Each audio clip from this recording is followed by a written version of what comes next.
महाराष्ट्र क्रांती news, आवाज सर्वसामान्यांचा।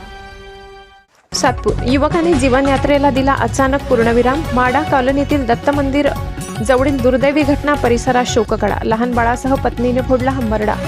Satpur Ambad link road लगतच्या म्हाडा कॉलनी परिसरात शुक्रवारच्या रात्री एका युवकाने अचानकपणे जीवनयात्रेला पूर्णविराम दिल्याची हृदयद्रावक घटना उघडकीस आली आहे। या घटनेने संपूर्ण परिसरात शोककळा पसरली असून नागरिकांमध्ये हळहळ व्यक्त केली जात आहे। मिळालेल्या माहितीनुसार अमोल ज्ञानेश्वर चौधरी मूळ राहणार धरणगाव, जिल्हा जळगाव असे संबंधित युवकाचे नाव असून तो पत्नी आणि लहान मुलासह म्हाडा कॉलनीतील दत्त मंदिराशेजारी राहत होता।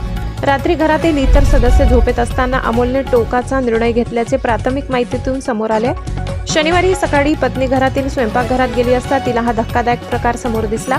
परिस्थिती पाहून ती क्षणात कोसळली व तिच्या आरड्याओरड्यानंतर शेजारील नागरिकांनी तात्काळ धाव घेत पोलिसांना माहिती दिली। MIDC चुंचाळे पोलीस तातडीने घटनास्थळी दाखल झाले।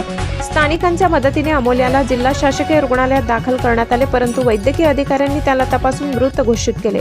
दरम्यान अमोलने असा टोकाचा निर्णय का घेतला याचा तपास पोलीस पथकाकडून सुरू आहे। घरातील वातावरण, कोणतेही मानसिक ताणतणाव किंवा सामाजिक कारणे याबाबत पोलिसांकडून पडताळणी केली जात आहे। या दुर्दैवी घटनेने म्हाडा कॉलनी तसेच सातपूर परिसरात दुःखाचे वातावरण निर्माण केले असून नागरिकांनी कुटुंबाच्या दुःखाची अनुभूती व्यक्त केली। महाराष्ट्र क्रांती न्यूजसाठी वृत्त संकलन विभाग, सातपूर, नाशिक।